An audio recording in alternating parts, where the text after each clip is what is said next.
Meus irmãos e minhas irmãs, um novo dia e estamos novamente reunidos ao redor da palavra de Deus para deixar-nos guiar por ela. Muito obrigado a você que está sempre aqui conosco, a você que está chegando, a você que dedica um tempinho do seu dia para rezarmos juntos a palavra de Deus e, como um gesto de compromisso, encaminhar esses conteúdos àquelas pessoas que você gosta, que você quer bem, que sabe que também gosta e é apaixonado pela palavra de Deus. Por isso, muito obrigado mesmo de coração.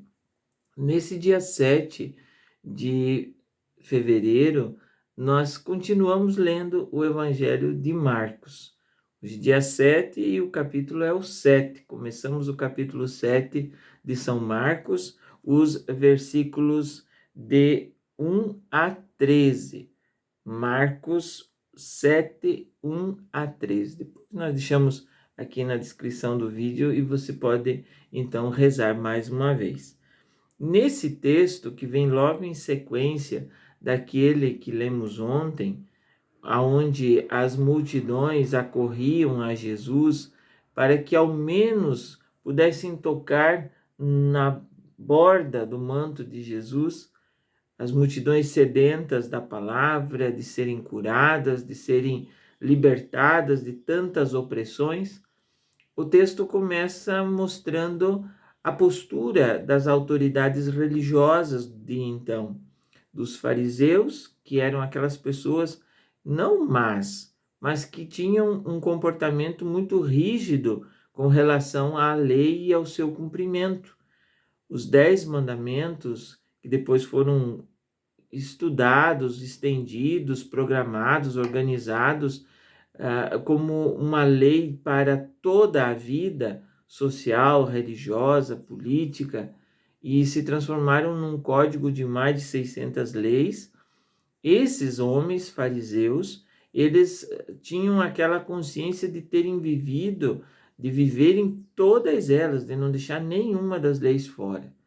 E os mestres da lei, como o nome diz, eram aqueles responsáveis por ensinar o povo a vivenciar esta lei como norma de vida, e não só como preceito religioso.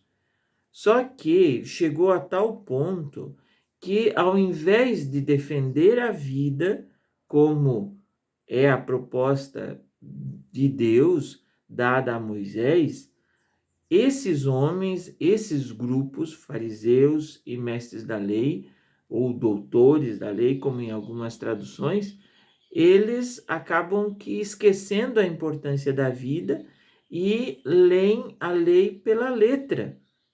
E depois Paulo vai dizer que a letra mata. Por isso que esses homens chegam diante de Jesus e perguntam para ele por que os discípulos comem com as mãos sujas? Eles não lavam as mãos e, por causa de não lavar as mãos, eles entram em toda a dinâmica da ritualidade, porque junto com a vivência da lei estava uma série de ritos que faziam com que as pessoas se tornassem puras, limpas, ou impuras, sujas.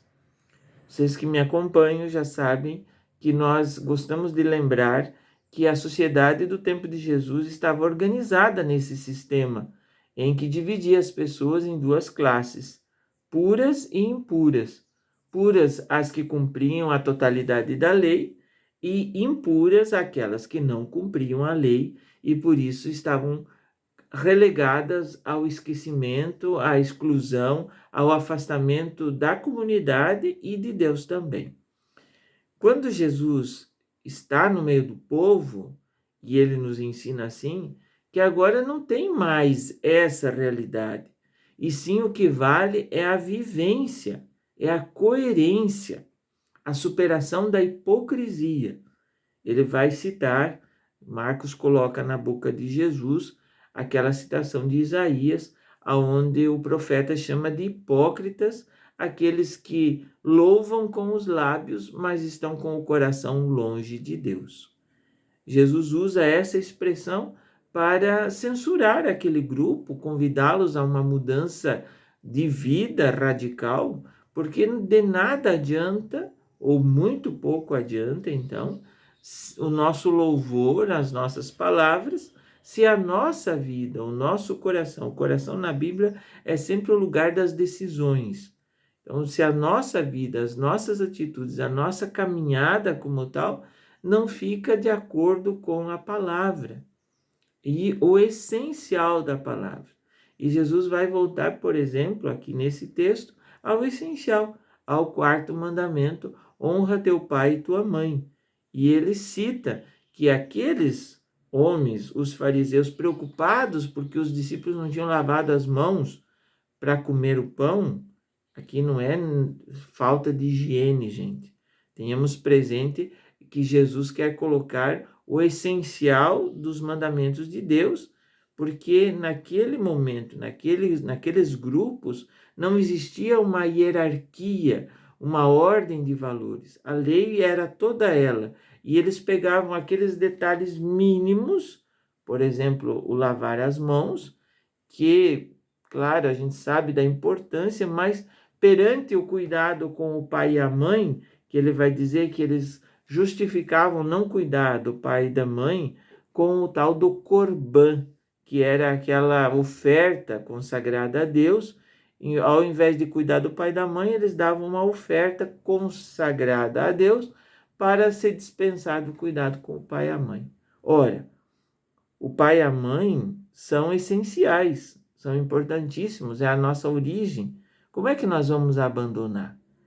Por isso que Jesus rebate aquela crítica deles pelo fato simples que os discípulos não tinham mais esse apego, essa amarra nestes pequenos detalhes, mas sim eles estavam preocupados, como Jesus está preocupado, com a valorização da vida.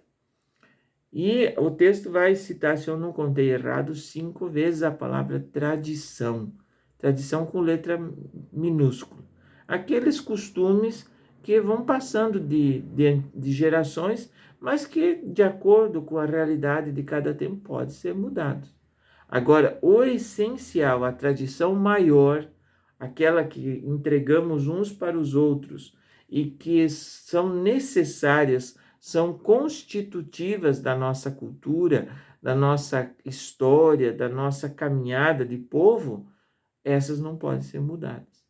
Então, aquela tradição, com letra maiúscula, aquela verdade, aquele mandamento, que é, aqui usando as palavras do texto, cuidar do pai e da mãe, honrar pai e mãe, isso não pode ser mudado nunca. Agora, como é que nós vamos fazer essa realidade acontecer? Pode ser que mude. Por exemplo, antigamente honrar pai e mãe significava exclusivamente o casamento, dar continuidade ao nome. Hoje, o cuidado com o pai e a mãe passa também e primeiramente pelo cuidado na velhice. Quantos e quantas por aí que os pais e as mães estão abandonados, esquecidos, deixados de lado, não é verdade? Então, hoje essa palavra, queridos amigos, ela nos convida a voltar aos mandamentos, mas a interpretá-los a partir de uma vivência. Tradição aqui significa também vivência. Como é que nós estamos nos colocando diante da lei de Deus? Estamos indo na dinâmica do puro e do impuro, em que uns são mais santos, outros mais pecadores? Ou nós estamos buscando vivenciar este mandamento do Senhor para que tenhamos vida em abundância? Isso é um pensamento muito forte para o dia de hoje. E essa palavra nós precisamos sempre ter presente que é para nós. É um convite para nós, a não nos apegarmos a pequenas coisas, a pequenos detalhes, a coisinhas, mas a buscarmos aquilo que é bonito, que é grandioso no sentido de um valor inigualável, de um valor que não pode ser alterado. No caso aqui, o cuidado com a família, o cuidado com o pai e a mãe. Por isso, meus amigos, muito obrigado mais uma vez por estarmos juntos esse tempinho. Desejo que esse dia seja de muita bênção, de muita alegria, de muita paz para todos. E vamos juntos, evitando as hipocrisias, vamos ser verdadeiros, vamos ser originais. E que o Senhor nos ilumine e nos abençoe sempre. Um grande abraço e até amanhã.